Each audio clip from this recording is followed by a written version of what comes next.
Trying to get a chat window up so that way I can see things. I've got some stuff hanging around here that's... Alright, hi. Tenacious Earl here, trying to set up my camera so that it's somewhat cool. And I think it's cool now. So it's been, I don't know, the better part of a week, if not a full week, since my last video. Maybe more than a week. And there might be some question, oh, what's happening? And, you know, what are the happenings? And I don't like to go for too long without posting a video, but I've just been pretty swamped, actually. So I've reluctantly taken over as the head coach for my son's soccer team, and while I have coached in the past, my demeanor isn't always best suited for it. I'm not sort of this guy who boils things down into just a couple words, as you guys are probably well aware of. Seeing what I do on the channel here, I tend to have a few words when I'm going to talk. So, trying to keep things succinct for kids and keep them doing what they're supposed to be doing.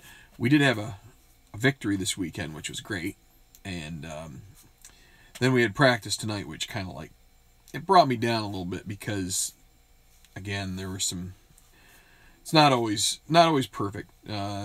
Practice didn't go as well as I had expected, just from the standpoint it was a little disjointed. But with that being said, between that and it seems like a meeting every night here, and coming up this week too, but also last week, it seemed like there was something going on every single night.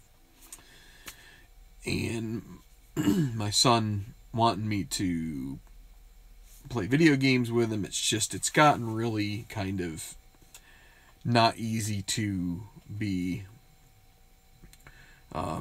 recording stuff. And let me see real quick, also let me just mention the other thing that I've been doing is I took a break from baseball. I did get a tournament in History Maker Golf, but it was on the Slacker tour, and so I've really tried to I wanted to make it my goal to not post too much from the Slacker tour on. I will once we get to the end, because first off, there are a bunch of fictitious cards that it's tough enough to expect someone to care about a fictional tour that is the best players now, and then we get into some that are kind of completely random, and some of the first 3 round stuff can be a little difficult to manage, just because there's not as big of a spread in ratings. I do go down to 6A in the the tourney ratings for the golfers, but really none of them really get up to above 2B or 2A in terms of the high end. And so it's a little bit compressed. You don't get as much differentiation. You get a lot of ties, and it can mean that it's not quite as clean as the others. What I probably should have done was made the card range go down to almost 7A, which I think there is room for that. But that's... So this was that's here nor there. The tournament was at Napa Valley Country Club in Silverado, and I'll give you a little update. This will be the last Slacker Tour event where I repeat a course, because I'm going to tell you why here in just a minute. But one of my created cards, Abdiel, this was a generated name that was random, and there's a couple guys that have this name, so the site that provided them, it's kind of it's an interesting name. It sounds somewhat maybe Israeli, Hebrew based, or whatever you want to call it. But in any regard, he won in a playoff. Actually, another golfer was doing extremely well. took the lead and had, I believe, a 4-shot lead after going 8 under through the first 15 holes, and it looked like he was going to close it out, and then he took a couple bogeys on the last 2 holes at Silverado, and 3-way playoff, and Nichols ended up winning it. So he was a Slacker Tour qualifier, so he will get to play in the rest of the events. Most likely he will graduate to the TGT Tour for the next season. So what I did today was the release of Course Pack 13 for History Maker Golf, and so I went ahead and ordered that, which includes Shinnecock Hills, which is this year's U.S. Open course, and that will add nicely into my tour. It also includes 2, let me think, I think 2 of the other 3 courses in that pack I'm going to be using in Slacker Tour.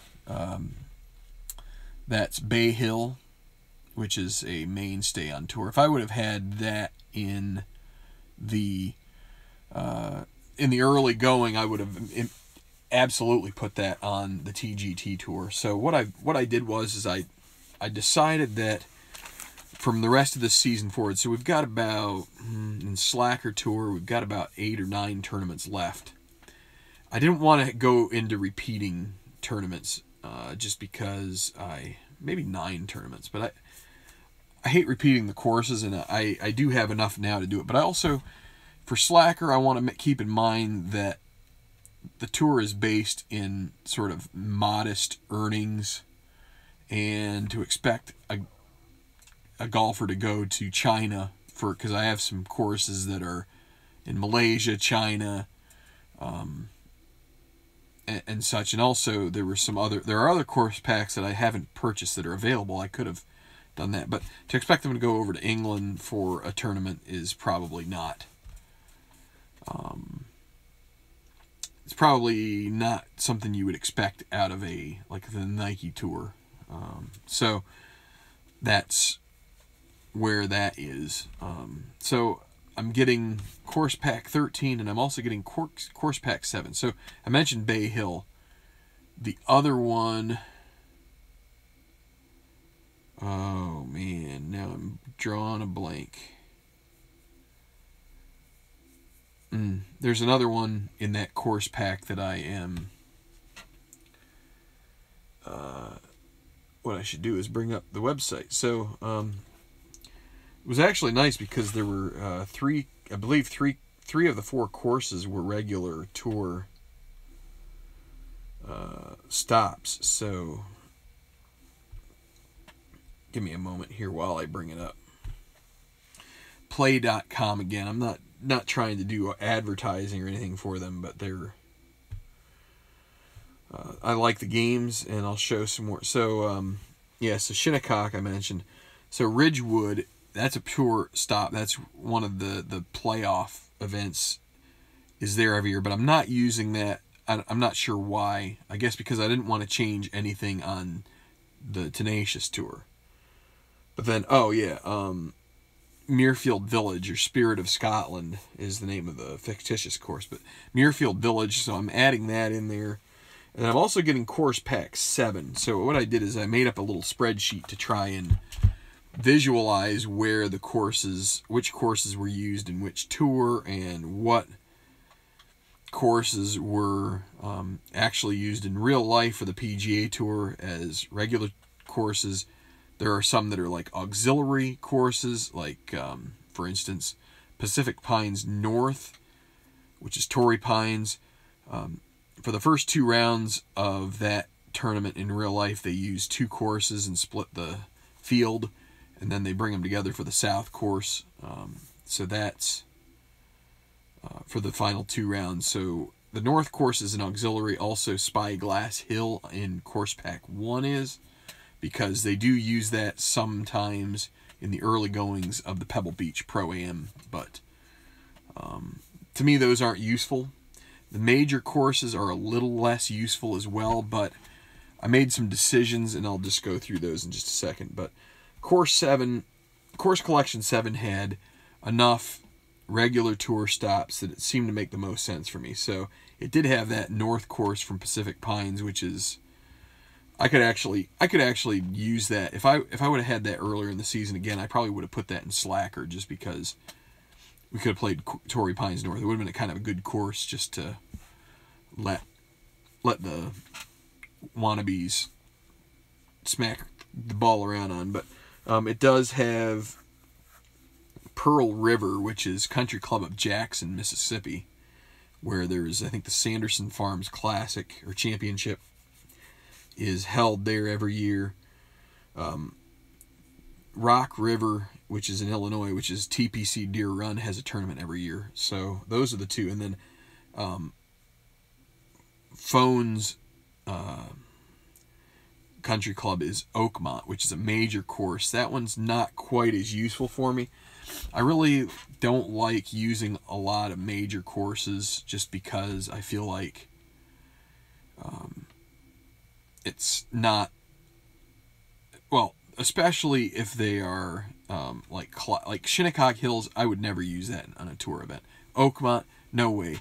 Marion, no way. I'm not using those. Those are like classic courses, and anything in the future that comes out, like Oak Hill in Rochester, or Baltusrol in New Jersey, or the Olympic Club in San Francisco. I mean, I could go through and name a bunch of, the Country Club in Brookline, Mass. Hazeltine National in Minnesota.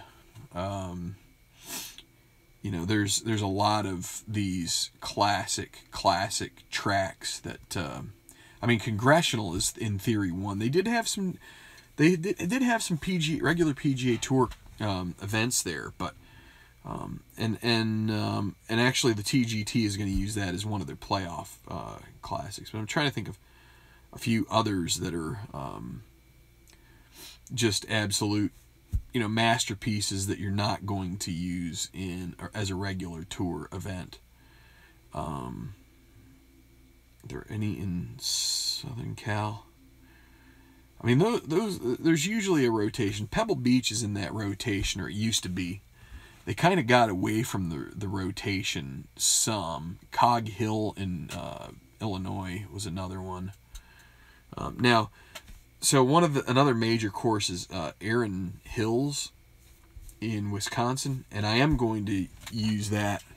It's a more modern course, so even though it's a link style and it has sort of a classic feel if you watch it on TV, I guess I just decided I wanted to try and pull in some things. I'm also using Bethpage, which Bethpage Black is a tough course. What I'm probably going to do is try and I might not dumb down the one of the two. I don't know. I don't have it in front of me, but I'm trying to create sort of a more lucrative tournament in there, is kind of like a wannabe major, let's say. So we'll see how that goes. But yeah, so there's like those courses are going into. I also added a couple others that I had that I just decided I was going to do. Quail Hollow in Charlotte. I didn't have a tournament event in the TGT. Now, for 2019, I'm going to be twisting and turning some of my scheduling and stuff. I do want to try and add some courses that I don't like them all to be TPCs, and there's a lot of TPC courses in this, but I'd also like to see the Tenacious Tour go to China, go down to Mexico, so that will also mean purchasing a couple more packs. But yeah, so let me see what's going on here in the comments. Derek, hi. Tribe fan, hello. Ken, Larry, the ups and downs of coaching. Enjoy it as you see improvement. Yeah, well, and I did, but some of the attitude sometimes, especially from, it's, I mean, we have to check the ego at the door some, but when somebody's,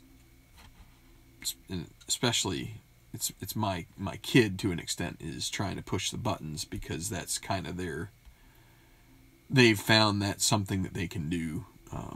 It starts to, it kind of bruises you. It's kind of like a punch in the gut, and you bruise those ribs, and it really just starts to kind of leave an irritation. Yeah, Jerry, I know it's baseball season.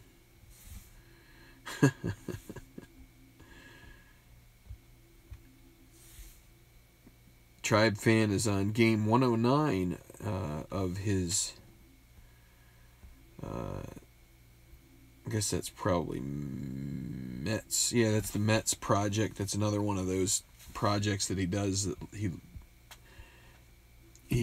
with the sort of underachieving team, or maybe they should underachieve. They're probably not so great, but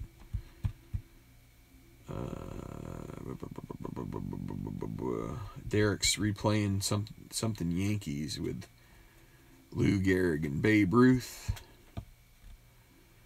Thank you, Jerry. Like the golf games, I guess. Well, I know they take a while. That's the thing about play. If I've mentioned it before, and I'll mention it again, I suppose, that being able to keep up a channel and play the games that you enjoy, it doesn't always coalesce to the point of where it all works out the way that you like. So I'm gonna keep doing things the best I can, and there's no apologies for that, but just keep in mind that it's challenging to balance the things that are kind of drawing near and dear to my heart at the moment versus knowing that there are people out there that aren't really going to get into golf. There are more people who are probably into baseball. Granted, those people may not really be interested in watching baseball be rolled out on the channel here, but or whatever the project. I don't want to rehash a whole lot of stuff that we've done before. It's we're making videos. We're going to provide entertainment and what we feel is entertainment. And if it's not hitting home, then it's not hitting home. We aren't answering to bosses here. This is not a job. This is not a we don't need return on investment here. We don't have anybody telling us we're not doing it good enough. And if we do, then people who are telling us that, they have 100 million other channels on YouTube they could go check out too. So, although we do enjoy feedback. So if you have feedback, absolutely give it to us. If we can do things better, that's great. I do have a couple emails. I really need to respond to one. I feel bad because I asked for feedback, and then I don't think I ever really responded to one or two emails, which, again, once things start to move down in the inbox, especially with, I get Twitter notifications, and I get all sorts, like, my fantasy baseball team has the addresses, and so once I start getting trades rejected, and then that just kind of keeps rolling down the oh man, my nose itches. But yeah, I appreciate the thoughts, and I'm gonna keep gauging what suffice it to say, it's got to be what I enjoy. I think that's really, if it's not right, or if it's not the right thing, then I'm probably not going to enjoy it as much as far as like recording it, and I'll just have to take it offline. That's probably the way it's going to work out, because I think there is a certain part of everybody when they're doing a channel, curating a channel, making videos, that you do want to see response, you do want to see feedback, you do want to see people watching and enjoying. And if that's not happening, then you're not really, eventually it's just like posting videos and recording in a vacuum. And does that serve a purpose? It might. But there's also something where to me, it's always been about trying to get the next wave of people learning about tabletop games, figuring out strategy, watching other people carry out decision making within the game, seeing how it works. Sometimes it works out, sometimes it fails miserably. Sometimes any decision you'd make would have failed miserably. Or not, I don't want to say any decision. There are roles where any decision you made would be a failure. That's just the way it goes in most games. And then there's going to be other times that you roll it that every decision would have been roses. And then there's some where you get a decision that gives you a good, or a decision that gives you a bad, and those are kind of like the things. And it is tough to gauge when each of those types of decisions happens. And I do eventually want to do a tutorial on, I could do it here actually, but because it's on my mind, maybe I'll just talk about it now. What I want to do is I want to make a tutorial that was somewhat a farce in a way, but I wanted to do some like comedy bits in it, but I don't know. It seems like a lot of work to script out bits. So here is your words of wisdom from someone who's been making videos for a while. Here doing this. Do yourself a favor when you're playing a game, especially solo. I mean, you'll probably, if you're playing against somebody live head to head, you're probably going to have that person maybe give you a gentle ribbing anyway if this happens. But resist the urge to check what would have happened had you made the other decision. This is something that I'm really trying to work on myself. In real life, if you play golf, if you play baseball, if you play any sport, I mean, everything is a momentary roll.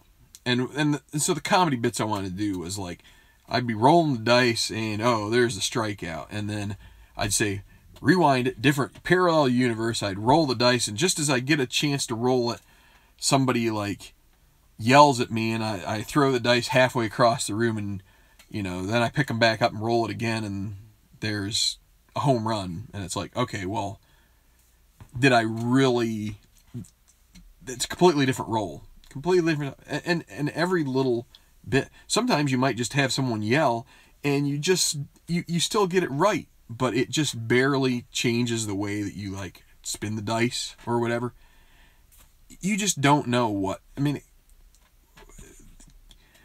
I could invoke chaos theory here. The way that a butterfly farts on the other side of the world might affect the wind patterns, the weather patterns here. The lights go out because some butterfly flatulence like knocks a power line down, and you end up with no power, and it makes you jump, and you like hit the top of your box instead of, or the wrong part of your sheet, and you get a completely different roll.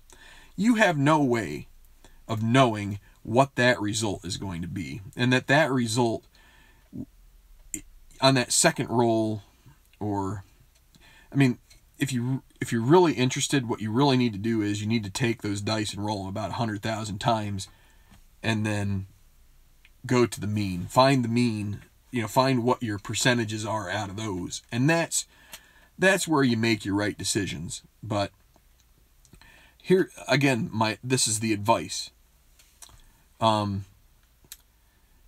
View the games as purely a narrative. That's kind of why I like History Maker and all that stuff, is because you could take every roll as that's what happened, and you just don't go back and second guess yourself, because it may have worked out that it would have taken you an extra half second to think through and say, okay, well, I want to use that blue chip to set that to be this. And then in that extra half second, you shake your dice 3 more times, and there it goes. It's a futile exercise trying to just second guess, and it tends to, I think, ruin the enjoyment when all you're doing is thinking about, man, I'm just not that good because, you know, somebody, I tried to do a hit and run, and the dude lined out and lined into a double play, and it didn't work out. Well, just enjoy it. Enjoy the anomalies. Enjoy the fact that you ended up getting it lined into a double play. And I'll tell you, if I would have really embraced that back in the Phillies project, maybe it would have changed my outlook a little bit on it too, because I think there were times that it's just easy to start feeling inferior about your own managing abilities. And once you start doing that, you do start questioning what's going on and what's happening. And once you do that, it's really a lost cause. Then your joy is starting to creep away. And instead, you're just better off taking it as what it is, and so be it. Oh well. You know, and it's kind of the way that it went with this guy, Jeffrey Clark, in this Slacker tournament. He bogeyed the last 2 holes. Well, guess what? Every decision up until hole 16 got him to 8 under par through 16 holes. So why is it that the last 2 holes would just sour your opinion on the way you play? Unless you're just sitting there saying, I want to sink somebody. Then that's then you're just a sadistic son of a you-know-what. Which some of us are, but anyway, let's see. Got to go back here. I want to find the rest of the comments here. Jerry never looks back. You know, as Fleetwood Mac would say, don't stop thinking about tomorrow. Anyway. Or Stevie Nicks, just like the one-winged dove, sings a song, sounds like she's singing woo, woo, woo, or something like that. Is it one-winged dove? I think it is one-winged dove. That's really weird. Got to be some kind of drug reference, right? Okay, Steven. Yeah, well, we're gonna keep doing some. Yeah, these replays are. Well, replays are. I don't know how much I'm gonna do that. It's. I like to refer to them as projects, and the reason why is because the replay thing brings about pressure, and I'm definitely not trying to like needle you on terminology or semantics. That's not really what I'm about. But yeah, I just want to explain that I think straight up replaying something is not my bag of peanuts. You know, it's just not. The pressure to, and again, it's kind of like going back to this, don't second guess yourself, but I think with replays it's easier to do that. And maybe if I go on here 5-10 years and you know my outlook on things changes, and maybe some more maturing happens, which it should have already happened. I mean, I'm in my mid-40s. You'd think that somebody could sort out this kind of stuff, but I don't know.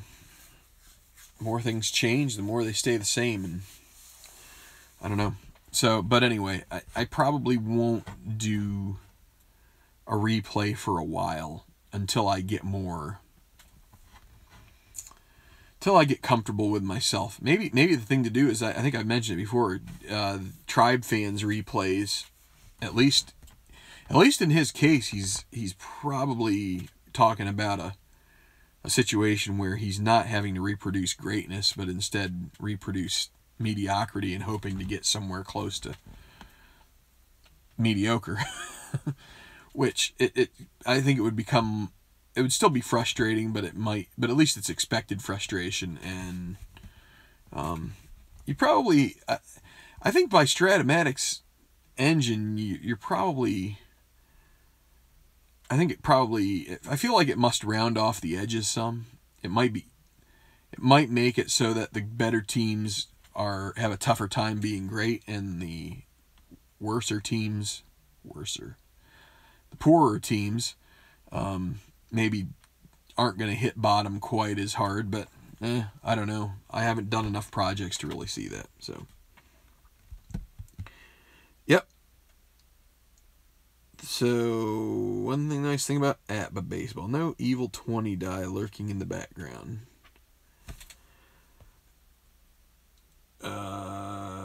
Derek says Steely Dan has lots of drug references. That is absolutely 100% correct. Tonight when I chase the dragon, the water will change to cherry wine and the silver will turn to gold. Time out of mind. That's a drug reference. The Cuervo Gold, that's not. But the fine Colombian, that is. Unless he's talking about coffee beans, which I don't think he is. Even Ricky Don't Lose That Number. My theory on that song is that number is actually number. And it's a play on words, and they love plays on words and double entendres. And so a number would be something that numbs you. And so don't lose that, whatever, anesthetic, analgesic, I don't know what, analgesic is supposed to be for pain. Which, some things are numbing pain, so. Let's see, any more comments? I guess we've carried on here a half an hour, but I just, I'm not sitting here trying to say anything other than just be on the lookout for some other stuff to come along. I needed to do a Slacker Tour event. I'm trying to do these things chronologically, so there is like a bit of a break here from events in Slacker Tour, which means there should be a couple of events coming up in the Tenacious Tour, which I will do on the channel, and I'm going to look at my schedule here in the book so I can tell you, because I think I do. I don't have a schedule in here. What kind of loser am I? What kind of host am I? What kind of gamer am I that I don't have? Let me see, is it in a different part of the book? Well, I'll have to look it up at some point here. I actually do have a page. I have a Google document that is public access that I think I still need to update it a little bit, but on that it does have the schedule. So it's funny, so one last little thing before I go. Another one of the things that I have really taken to in the world of sports is Formula One. And I know that I've seen like a Formula One tabletop game, but every time I think about Formula One and tabletop, I always think it has a real potential to be a boring game, because first off, there isn't much variation in who wins. Number two, there isn't much variation in the order. Like, there's not a lot of passing in Formula One.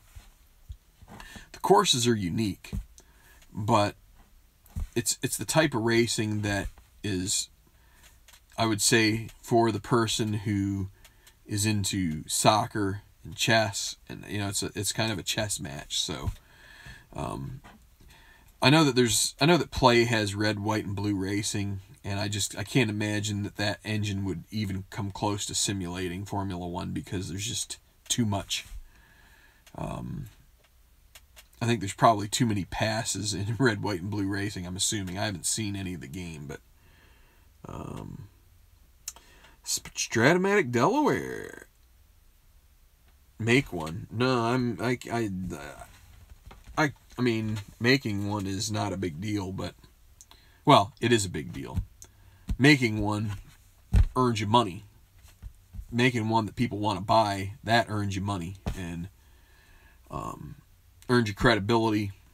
And so it is a big deal. It's an undertaking, and anybody that goes about it is deserves a lot of respect. So I don't want to brush it off and say, oh, well, anybody could do that, because that's not the case. But I think a Formula One game would be somewhat.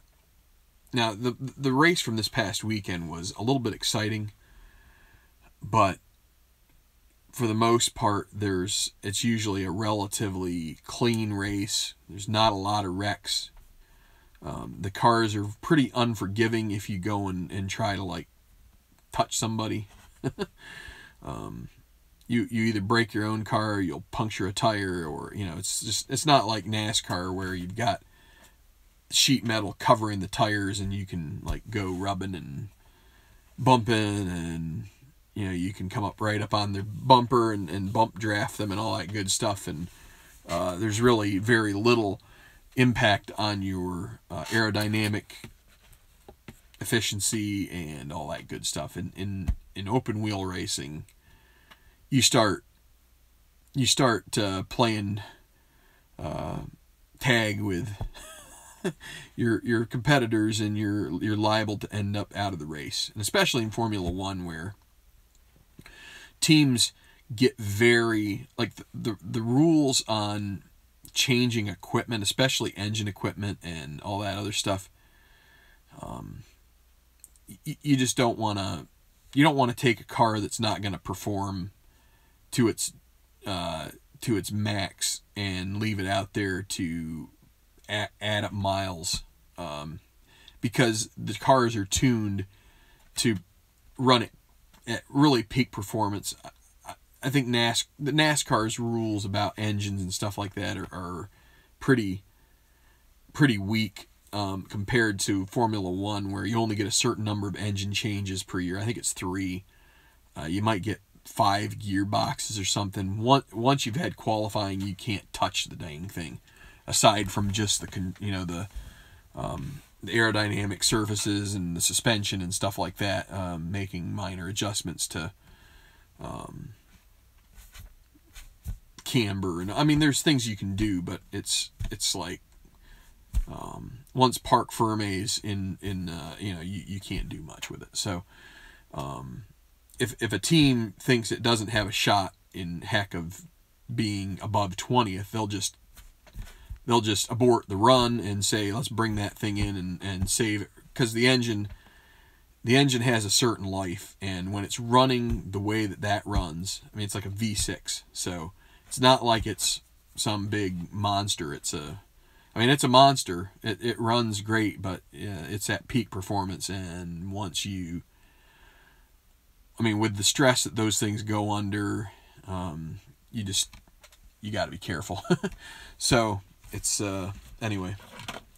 I keep going on and on and on. Couple Tabletop Baseball Plus. That's Tabletop Earl. Hello, Earl. Says a couple good ones. Race Formula 90 and Formula D. Baseball Demos is waiting for Gabe Kapler Baseball to come out. Everybody's a comedian. Waiting for Buck Showalter Baseball to come out. Basically, where you just leave your closer in the dugout till the 15th inning because. And you buy a bunch of 300 strikeout, 50 home run guys and watch them hit for $190 and maybe drive in a few runs here and there.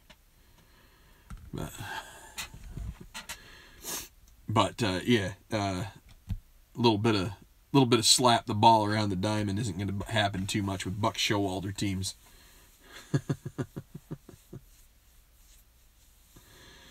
So anyway, all right. Well, enough alienating Orioles fans. I don't know. Probably Demos isn't an Orioles fan. I think he might be a Nationals fan. So I'm like razzing him for nothing. Or you bat loser Davis hit leadoff. Yeah, right. I mean, Chris Davis is your prototypical leadoff hitter.